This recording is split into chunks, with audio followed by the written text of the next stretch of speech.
Hello everyone, and welcome back to Occult Perspectives. My name is Tyler Smith. What I do on this YouTube channel is I talk about different esoteric research subjects, Kabbalah, the Tree of Life, Freemasonry, and other subjects, and break them down in a way that they are relatable and understandable to you, and that in a way in which you can apply them in your daily life. If you want to check out my Patreon, I now have a Patreon, which is also called Occult Perspectives. I will put the link for that in the description, and also the name of my patrons. Very big shout out to all of you: Cory Falcone, Joseph Arthur, Nicholas, and Isaac Mason. So if you want audio clips, audiobook clips from my book, Freemasonry and Ceremonial Magick, you can get those on the Patreon. And also I do an instructional video on the lesser invoking ritual of the pentagram as well, the way that I do it. Without further ado, the subject for this video is going to be initiation and Wicca. Sorry. And I will be reading straight from Raymond Buckland's complete book of witchcraft, which you can get a PDF of that pretty easily online if you just Google that. So there are some similarities between the initiation ceremonies in Wicca, the Golden Dawn, and Freemasonry. Some of the ways that a candidate is prepared for the initiation ceremony, what these rite of passages or initiations symbolize in general. It's usually a theme of death and rebirth is usually what's happening.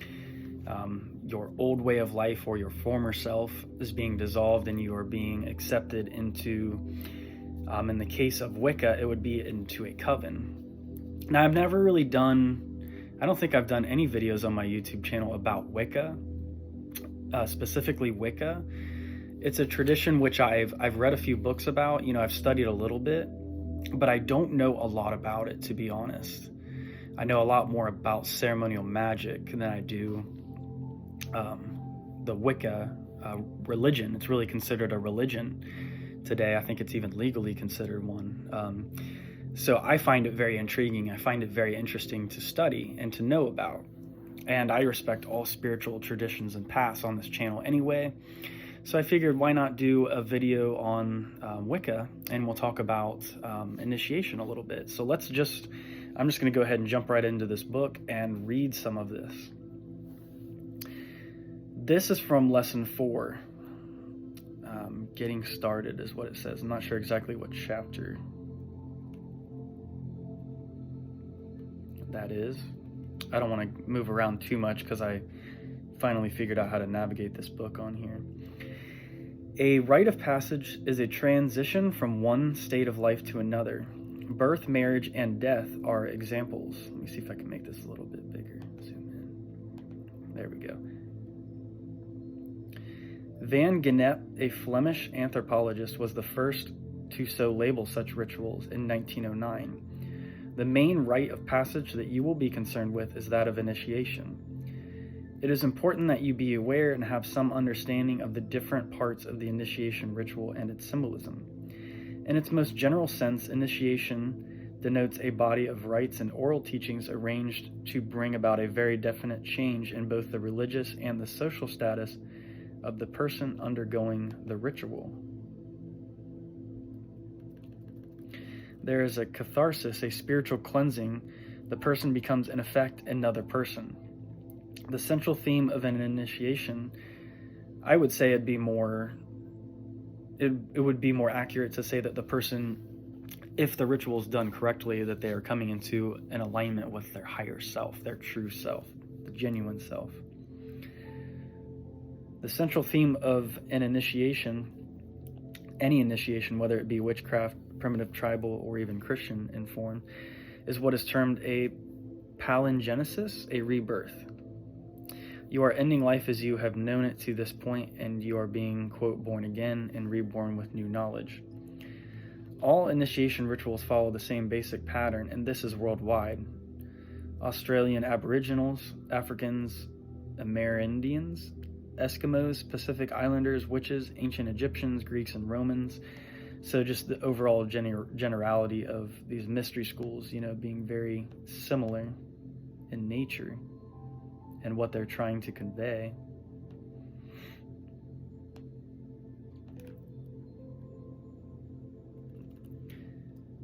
That's kind of strange. I lost control of this. Being able to turn the pages again. Some of these things are so hard to navigate. Here we go. Ancient Egyptians, Greeks, and Romans, to name but a few, all include the same basic elements in their rites. First comes a separation, with many peoples this is a literal separation from friends and especially from family, from all they have known so far. Oftentimes there is a special hut, cave, or building of some sort where the novices are taken. There they begin their training. A cleansing externally and internally is the next important part. With some primitives, this might include complete removal of all body hair. It would certainly include a period or periods of fasting and of sexual abstinence. In certain areas, there are also various dietary taboos prior to fasting. A symbolic death is one of the major parts of initiation, though some primitives do not realize that it will only be symbolic and fully Although some primitives do not realize that it will be only symbolic and fully expect to actually be put to death.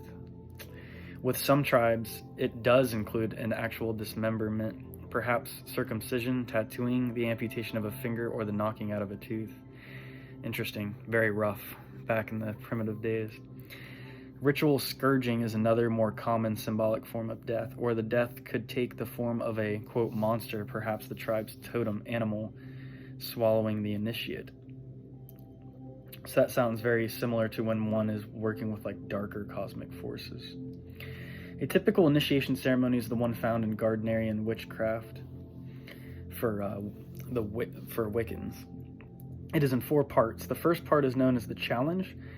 The initiate is asked if she really does want to go through with it. This may seem a simple and needless question, but from first making contact with the coven, it may have taken anywhere up to a year for the would-be witch to reach the point of initiation. This time is necessary from the craft's point of view to sort out the wheat from the chaff, those who are sincerely interested in witchcraft as a religion, as opposed to those who have all the wrong ideas, believing it to be devil worship, looking for wild orgies, wanting to join just for kicks, etc. So after the very long waiting period during which she has been reading and studying, the initiate is at last there on the threshold. She looks about the inner sanctum for the first time, at the flickering candles, the smoking incense, the stern-faced priest pointing a sword directly at her. It may seem a little ominous to her, a little frightening. It would be small wonder if she then and there decided she would not bother going through with it after all. Perhaps she'd take up macrame instead. It has an exclamation mark.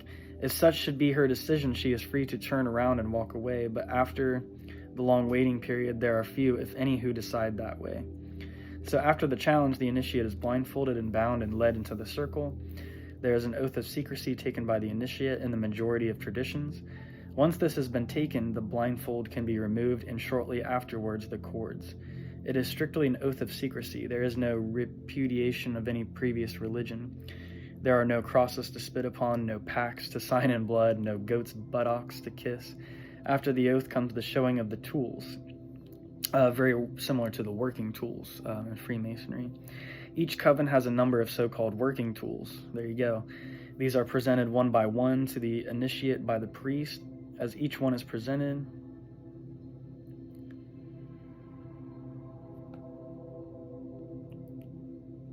as these are presented one by one, as each one is presented, its use is explained to show she has understood the explanation.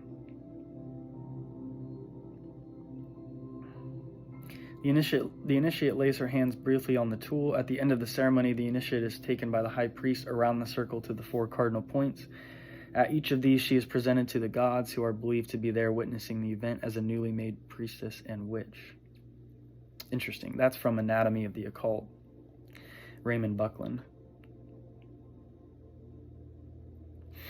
So yeah, very similar to Freemasonry, because in Freemasonry you also you're talked to about the 4 cardinal virtues: temperance, fortitude, prudence, and justice. So we're going to continue from where we were reading last, and I probably won't make this a super long video because I've got a few things I've got to go do, and maybe would even like to, if I have time, work on my book as well. I've mostly focused on YouTube today in my free time. If I can get this page just right. It's very sensitive. I have to scroll as slow as I can. After death, the initiate then finds himself in the womb awaiting his new birth. In some societies, he finds himself in a hut, which represents the world. In Freemasonry, this would be the temple, which represents the world or the universe. He is at its center. He inhabits a sacred microcosm. Same when you do like the lesser ritual of the pentagram. You have the hexagram above and below you, the 4 pentagrams around you. The initiate is in the Catonian Great Mother, Mother Earth. There are innumerable myths of great heroes. Excuse me, I'm trying to scroll this down real quick. Gods and goddesses descending into Mother Earth. Remember the myth of the Seax Wicca goddess? I'm not familiar with that story.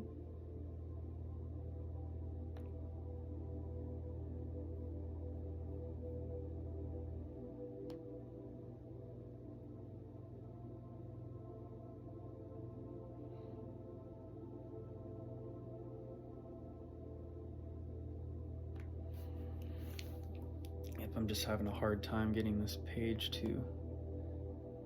There we go. Descending into Mother Earth. Remember the myth of the Seax Wicca goddess given in lesson 2. Oh, that's lesson 2 from this book. And triumphantly returning. There's lots of stories of, the hero descending into the underworld, Hades and all that, and coming up again, resurfacing, being brought to light again. Within that earth womb, they invariably find great knowledge, for it is often the home of the dead, who traditionally can see into the future and therefore know all things. Therefore, the initiates, by virtue of being in the womb, will learn new knowledge. And in left-hand path terms, when one enters universe B, they enter through the womb of Lilith. This is underscored in the Congo, for example, where those who have not been initiated are called Vanga, the unenlightened, and those who have been initiated are the Nganga, the knowing ones. After receiving this new knowledge, the initiate is reborn. If he has been swallowed up by a monster, he may either be born from it or disgorged from its mouth.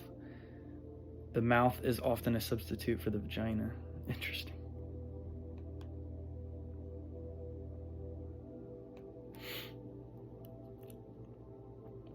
In some African tribes, he will crawl out from between the legs of the women in the village who stand in a long line. He is now given a new name and starts his new life. Interestingly enough, there are several parallels of this renaming to be found in the Roman Catholic Church. A new name is taken at confirmation. On becoming a nun, a woman takes a new name. A new name is given to a newly elected pope.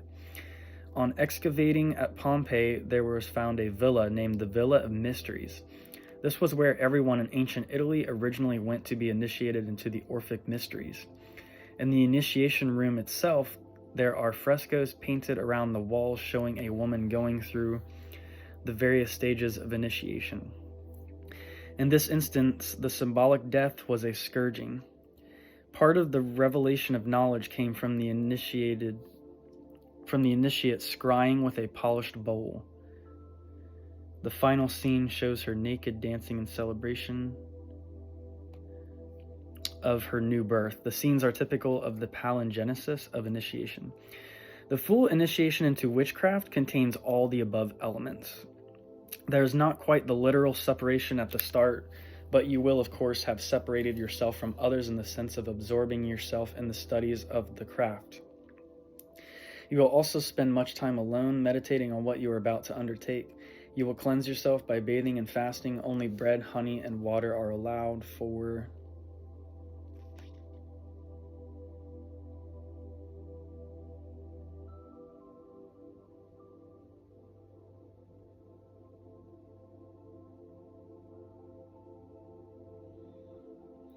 for 24 hours prior to the actual initiation, and by sexual abstinence. That way you can bring all your energies together so you can absorb the teachings of the degree to the best of your abilities. At the ritual itself, rather than any rigorous symbolic death or dismemberment, you will experience a blindfolding and binding, which symbolize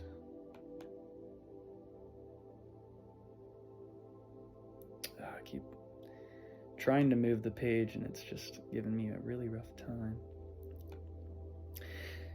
Blindfolding and binding, which symbolize the darkness and restriction of the womb. As you are, quote, born, these restrictions will fall from you. You will gain new knowledge as certain things are revealed to you, and then receive a new name. You will be welcomed to your new life by your brothers and sisters of the craft. The full initiation is a very moving experience. Many claim it to be the most moving of their entire lives. The usual process is that you find a coven, and after a trial period are accepted into it and initiated. Same with a Masonic temple. You fill out what's called a petition, and then you meet with members of the lodge, and then they decide whether or not they want to accept you, to be a member of their lodge.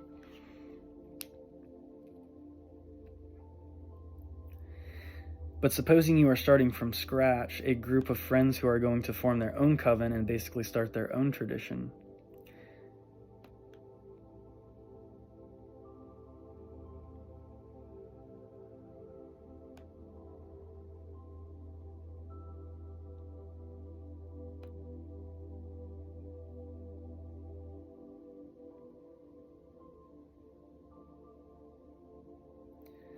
A group of friends who are going to form their own coven and basically start their own tradition. How does the first person get initiated so that she can initiate the others? Similarly, if you are a solitary, not wanting to join a group, how do you go about it? The answer is through self-initiation.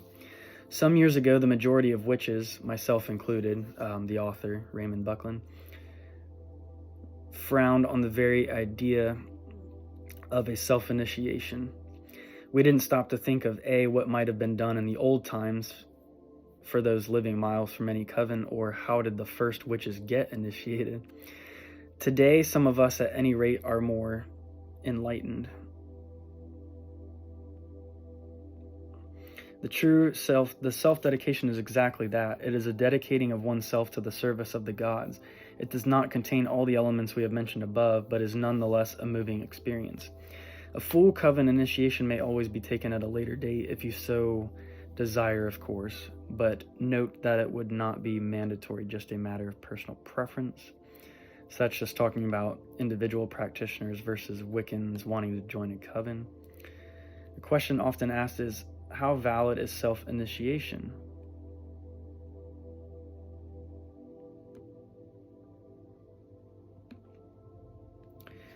To some traditions, it is not valid at all, though one might question the whole validity of those traditions themselves. Certainly, you couldn't self-initiate yourself as a Gardnerian, for example, but the point here is, how valid is it to you? If you are sincere, if you wish to become a witch and to worship the old gods, if you have no ulterior motives, it is valid, and don't listen to anyone who says it is not. Obviously, if you want to be of a particular tradition, and that tradition has its set initiation rite, as with Gardnerian, as I just mentioned, then you must go through that particular rite to join that tradition. But no one tradition has the right to say what is correct or incorrect for another. It seems to me that far too many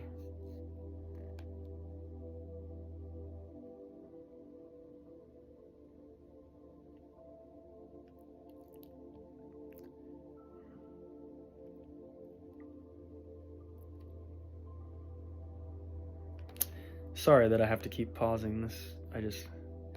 Wish this was a little easier to navigate, and it is very tough. On my phone, I know it would be way easier, but on this laptop, it's a little tough.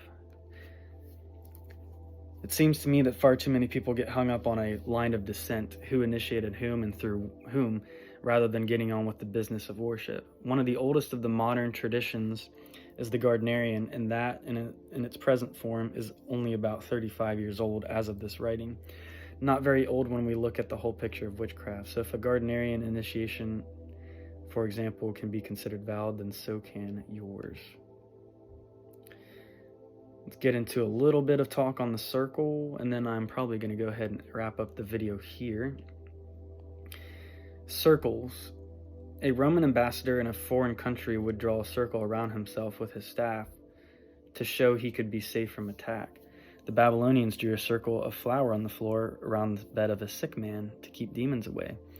German Jews in the Middle Ages would draw a circle around the bed of a woman in labor to protect her from evil spirits. The use of a circle to mark the boundary of an area which is sacred is very ancient. Look at Stonehenge. But the circle not only keeps the unwanted out, it also keeps the wanted, the raised power, the magical energy in. The dimensions of the circle depend entirely on who is drawing it and for what purpose.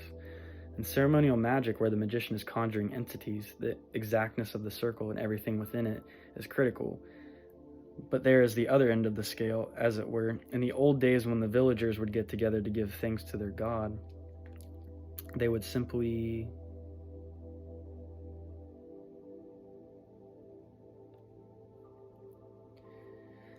mark a rough circle on the ground, usually very crudely drawn, and use it whether accurate or not.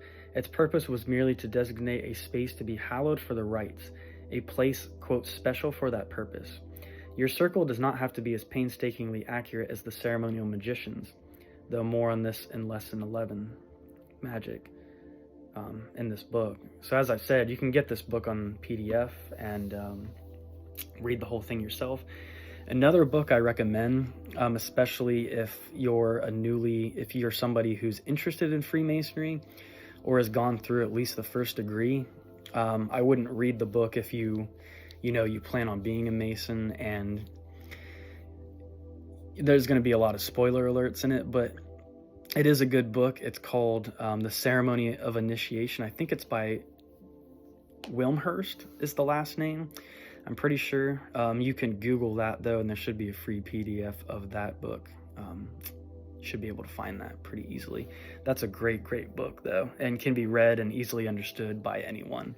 It's very basic. It's very practical. It gets very much to the point of what, initiation is all about, essentially, magic in general.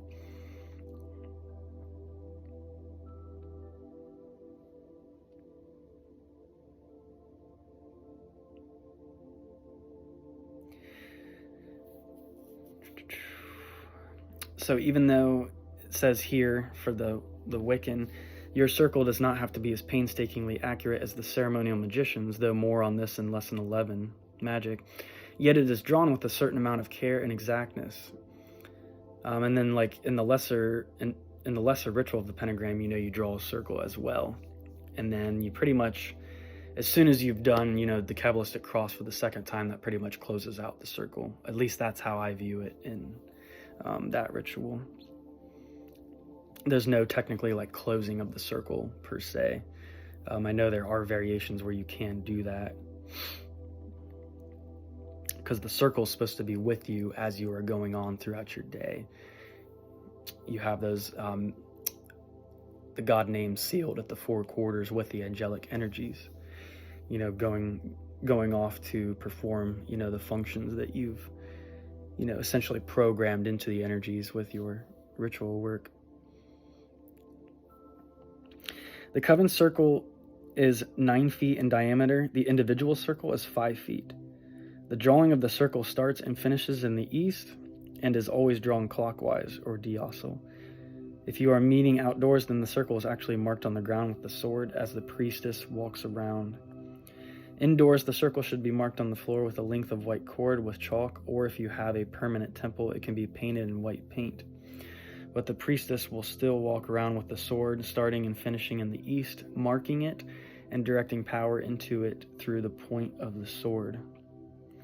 Now, most rituals, they take place in the East, or the East is very significant. To me, traditionally I thought the East was air, but I've learned that some correspondences say that the East is fire, which makes sense in alchemy if you're using the East as the element of fire to maybe break down the old version of yourself. And it's the direction of initiation. And through fire, that really purifies the elements, and then you can be reborn. But really, if you're wanting to add or manifest things, you want to be facing the West, because the West being the element of air and addition, according to Universal Mastery's elemental directions, or you can just stick with the traditional. But to me, it does seem that I'm not really sure that the East is air anymore, so I have changed the East to being corresponded with fire, typically because I've been doing invoking lately, and with West being the direction of addition, that's been working well for me with invoking. But if you're banishing, you may want to work with the direction of the East. The East just usually represents light in general, especially in Freemasonry. It's where the sun rises to, so the golden dawn, the sun rising in the East. So that's why a lot of lodges or temples in general, mystery school temples, are oriented towards the East.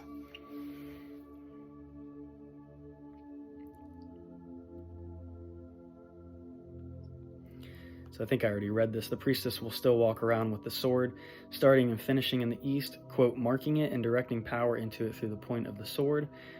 Same with when you're using your athame during ceremonial magic, the energy is in the point of the athame.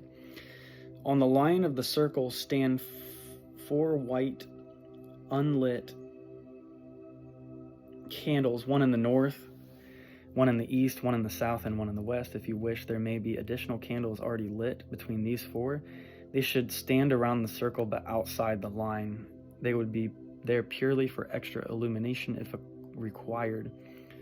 The first ritual performed always is what in Saxon witchcraft is called erecting the temple. Sounds very similar to like King Solomon's temple, the crafter working on the temple. And even the term craft, Wicca is referred to as the craft as well, and Masonry is also referred to as the craft. There's a lot of different traditions that refer to it as the craft. Other traditions call it variously opening the circle, casting the circle, or similar. In this ritual, the circle and all within it is properly purified and consecrated. For now, I will just deal with casting a circle sufficient for your self-dedication initiation. Presuming that you have not yet even made your athame, this casting is of the most basic. You will need your altar furniture, candle, censer, goblet, or drinking horn, salt and water, libation dish, and if you wish, figures representing the deities. There should be wine in the goblet. So with Wicca, there's a lot more props and like different ritualistic ingredients or components, I guess you could say, than when you're doing simple, rituals such as the lesser ritual, the pentagram. When you get into more involved and advanced rituals of, like Golden Dawn magic and things of that nature, whatever tradition, you start forming more magical tools, and then your altar starts getting filled with the 4 tools, your sword being air, wand being fire, your cup or your chalice being water, and then a pentacle for earth. So you end up having all those tools in ceremonial magic too, at some point, depending on how advanced you are in your practices. And me personally, I'm not even at that level myself. So I'm not like, I have a lot of esoteric knowledge, but I'm not like a professional or like a high level adept or anything like that. I just know what I know, and I like to share my experience with others who are, on a similar path or a similar frequency. And that way we can kind of help teach each other and, learn through trial and error. And there was a point in my life where I just was really pushed to start teaching more and more. It's like the Spirit's like, okay, you're at this point where you can start talking about these things now because you've done, years of research, you've done years of experimenting with different, I'd been experimenting with different formulas and different rituals and just different energy works in general, and seeing the changes on the macrocosmic and the microcosmic level and how they play on this planet. And definitely am at a point where you do have such a connection to source that there is a point where you do need to start becoming a teacher to some degree. And it's always good to be humble and to know like what your strengths are and what your weaknesses are. And that's why I always tell people I'm not like a guru or anything like that. I teach what I teach, but I'm not really here to dogmatize or to tell you what's right or what's wrong, or to really like take your hand and walk down the path with you. I'm here to just share information and knowledge. And there are other, people out there who, if you're looking for like a real mentor or somebody like that, I would recommend somebody like Universal Mastery for that. If you're really wanting to take your magical practice seriously, especially if you're more left-hand path oriented. So I can teach a lot about archangels. I can teach a lot about some of the more basic Kabbalistic rituals, such as the Kabbalistic cross, the lesser rituals of the pentagram, the middle pillar. I am well informed on those and how to work with those energies, just because I have experience doing it. So I do talk about that on my channel. So yeah, I think that's all I'm going to read from that book for now. So I hope this video has been of some value to you. So if it has, please go ahead and give this video a like. Please make sure you're subscribed, and go ahead and check out my Patreon as well. So for all of those who are returning viewers to my channel, thank you for being a part of this channel. For anyone who's new, welcome to the channel. So I hope to bring a lot more to occult perspectives and just being able to talk about different subjects and teach some of this stuff. So it's been an awesome time with you guys. Thank you so much. Have an awesome day or night wherever you are. May you be blessed and have a peaceful day. See you on the other side.